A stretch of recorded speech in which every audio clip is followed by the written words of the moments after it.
All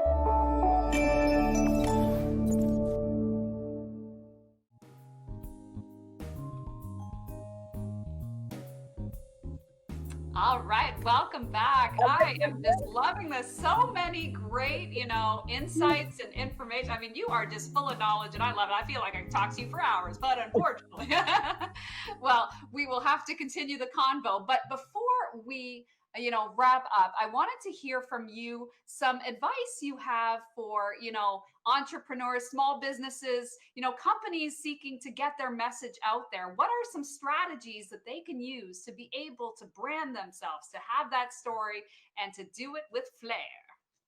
Well, the first thing first is that the company or whoever's representing your brand or your company, they have to be really knowledgeable, because when I ask them some questions, they're going to have to know. Because sometimes the presidents and the CEOs and the guys, the people they don't want to go on TV. But I always say it's important for them to go on TV because it's their dream. And they're able to answer the questions properly unless somebody is very, very versed and they're not being a rollback. And I always like to make people look natural. So I don't like you looking stagey, like you have to sit like this and you feel that you can't laugh, just be yourself. And a lot of people don't understand that when I talk to you, I'm the same way I'm talking to you, Cynthia, is the same way I'll be speaking to the guests. So they don't feel intimidated. Or if they don't look right, if you have to ask a lot of questions, like have you because speaking in public and speaking on TV is two different things. Because you see all those little things, like, some people say, oh, got that lay on top of my head, but it's all right. but what are you going to do? So you have to make sure the person and the people are very knowledgeable about their brand, because then that way they're able to represent it. And the TV does it. If you got products, bring them with you. Don't say, oh, you know what? I should have brought it. But so what are you doing the interview for? You're not bringing your products and showing me what they are. Then how do you expect people to buy? Or to know, because they have to know what it looks like. Like I had a guy on Zuka Sound Orlando, and he has a product that does the AirPods. You can hear music crisp, and they're aluminum ear pods that you put in so they can't break. So a lot of musicians, people like ourselves, we can hear them, the sound good, clear, clean quality. And at first he didn't want to come on and tell it. He was going to send something. I said, yeah, but you invented it. So then after he got on, he didn't even realize the time had passed and he finished. and he got everything out that he wanted to say, because sometimes you do these little short interviews or something, and sometimes it's just sometimes it's not enough time. They come on for 3 minutes. Like, how are you going to tell someone's going to tell their company in that? No, they can't.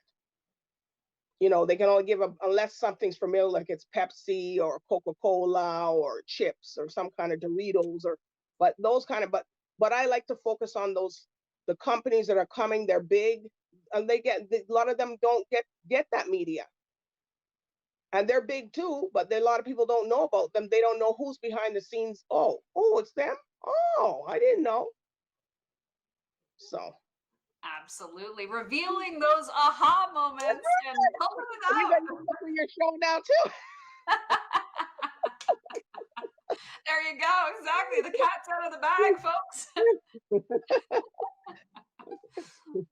Absolutely brilliant. Great ideas, great strategies. And, there is definitely a lot more to crafting our message, to having it promoted, to having the right platform, to having the right, person to discuss it with. I mean, Darlita here, the boss, we know why she's the boss. That's right. So who's the boss? There she is, folks.